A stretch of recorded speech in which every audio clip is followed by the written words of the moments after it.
Hi guys, and welcome to my channel. This is your girl Megan, and welcome to Fit Financial Planning. Thanks so much for joining me. It's great to have you here. If you're new to my channel, welcome, and I hope you are learning a lot. And to all my returning subscribers, thanks for coming back. And I hope that this video will be insightful and you will benefit from it. Well, this week, all right, so as of today, today's Wednesday, the 14th of September. So in this week, from Monday the 12th to the 16th of September 2022, we have what is called in South Africa the National Wills Week. This initiative was implemented by the Law Society of South Africa and basically raising awareness to all South Africans in terms of drafting wills. Okay, so in this week, all law firms and banks and intermediary firms that offer fiduciary services will be opening their doors for members of the society to draft their wills for free. All right. I do know that some companies and some attorneys do charge normally, but it is inexpensive. And if your will is going to be drafted, by the executor, then in our company it's usually free because the executor will execute your estate. So there is no charge to that, because according to the Law Society, 70% of South Africans do not have a will, and that is quite scary. So that is why every year they drive this to encourage South Africans to draft a will. All right. And they say that you don't even need to have a huge estate.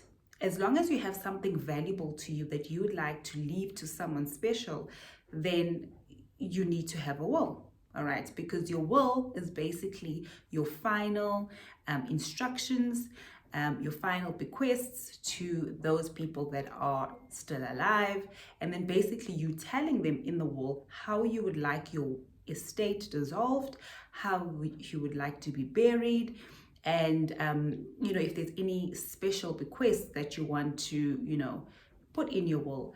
Then you'd also nominate people that you'd want to receive whatever it is that is in your estate that you feel that you need to give to a specific person. All right. So basically that's what a will is. It's basically your final instructions, telling the people that are left behind that, listen, this is how I want things to be done. This is how I want to be buried. This is where I want to be buried, or this is how I want my ashes to be scattered. This is who I'm appointing to look after my children if I have young children. If you have any special things, this is who I want to leave the house to, this is who I want to leave my car to. Anything that pertains to the physical and tangible things, as well as investments and any shares that you have. You can also just nominate people if they are not nominated on those investments. Then you can in the will to say that this is how I want my estate dissolved. Okay, so that's basically what a will is.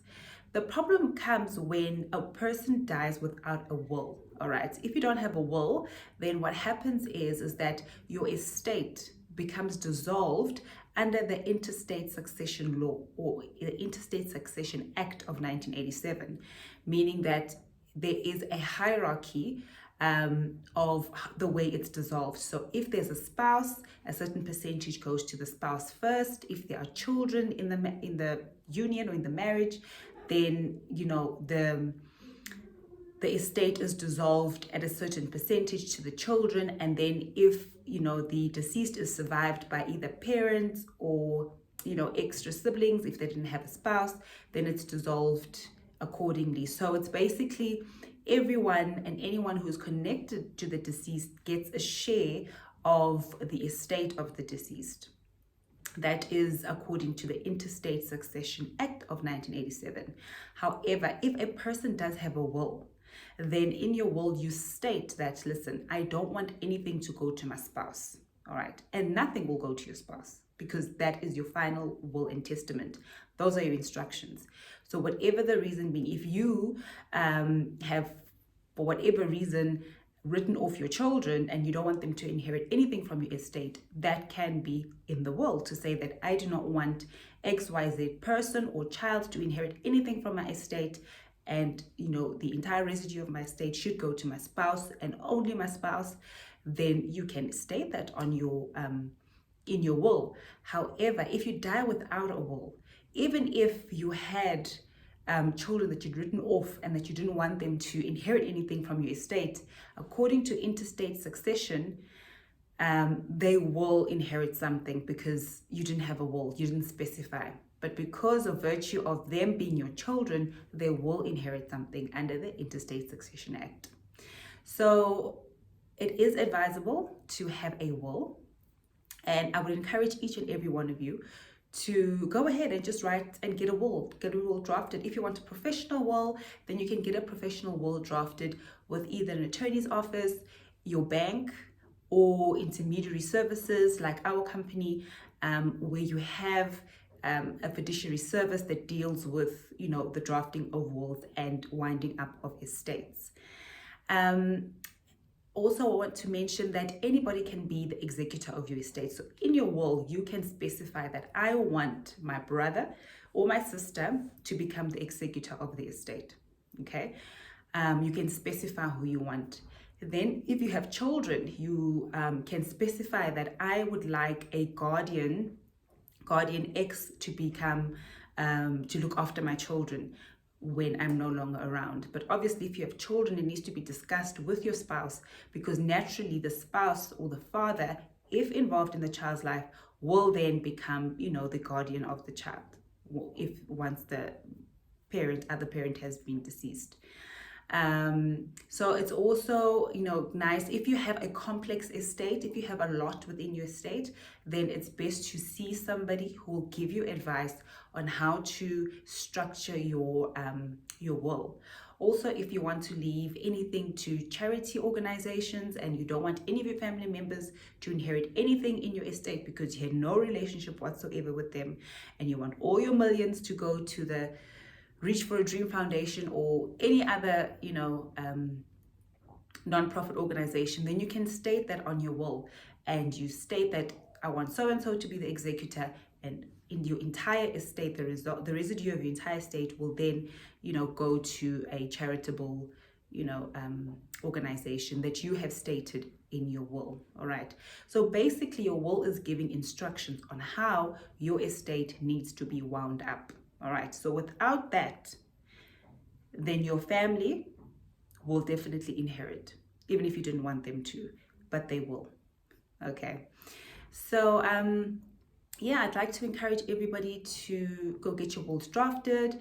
Also, I wanted to note that a will, if you don't want it drafted professionally, a will can be typed out by yourself. You can just say, this is my last will and testament, your name, your ID number, and I revoke any wills that I've ever done before. And if you go online, there are actually quite a few templates that you can use. You can just say South African, South African will template. There are a few companies that have will templates. I know companies like or stores like P&A or CNA actually have a will template in the store where you can actually buy the will template and fill in your specific details. They leave some spaces out where you can fill in your name, your ID number, and basically it has the proper wording of a will, that you revoke all other wills and this is your final will and testament. And then it will ask you to fill in what you want to leave to who, all your bequests, how do you want to be buried, if you have any minor children, who is going to look after your children, do you have any assets, do you want to specifically bequest to people, do you have investments that you want to bequest. So it's basically a template where you just fill in and then you will sign. All right, what is important about a will? Number one, it needs to, if you draft it yourself without any assistance, number one, it needs to say that this is my final wishes, this is my last will and testament, okay? Number two, it needs to specify what your your instructions are.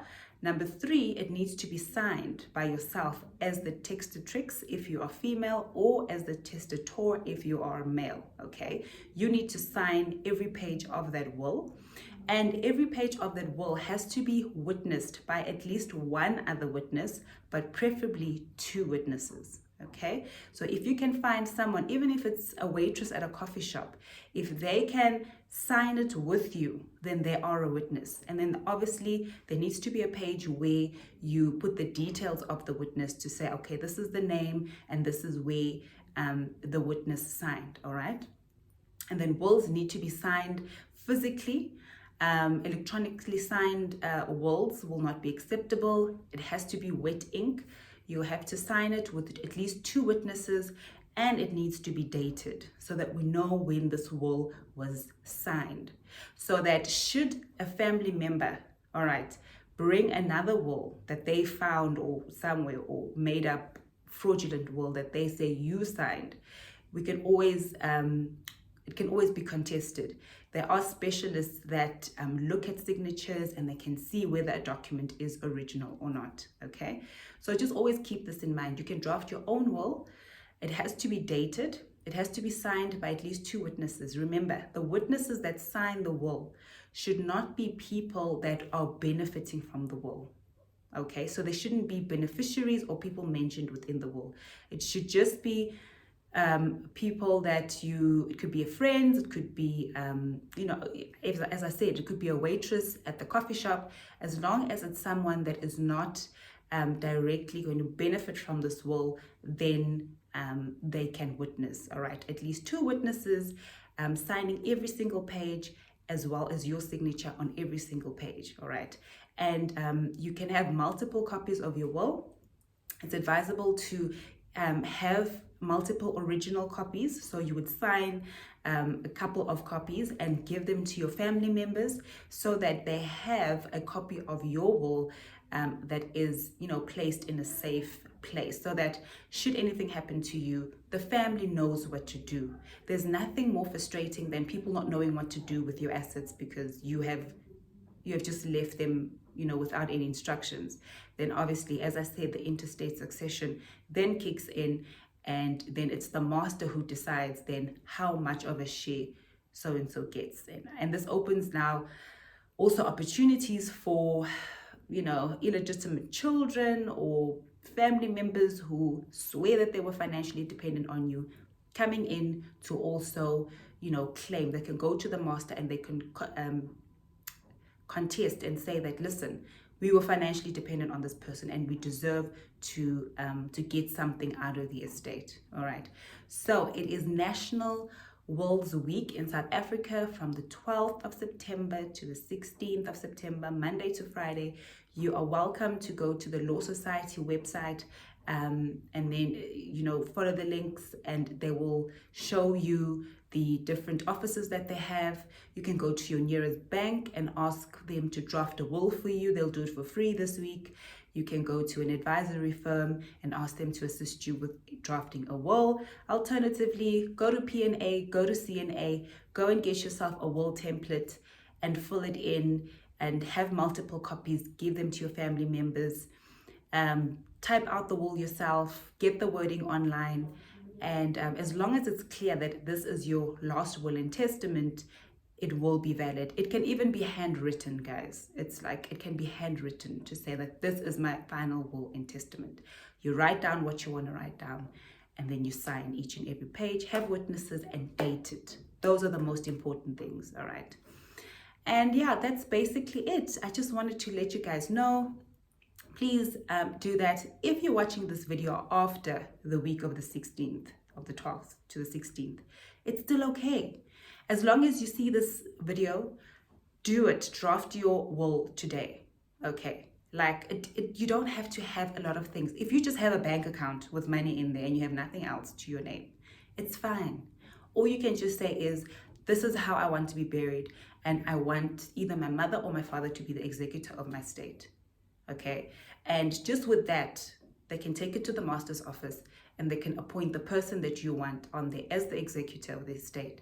Then that person can go to your bank access your bank account, take all that money, and then they can do with it, what they need to do, whether to pay for the funeral or to, to do anything else. Or if you had debt, they can use that money to pay your debt. So basically, that's what it is. You don't have to have a large estate. And in my next couple of videos, as we, go along, I will definitely do a section on the fiduciary services, on wills, and the intricacies that happen and what goes on when either drafting a will, executing an estate.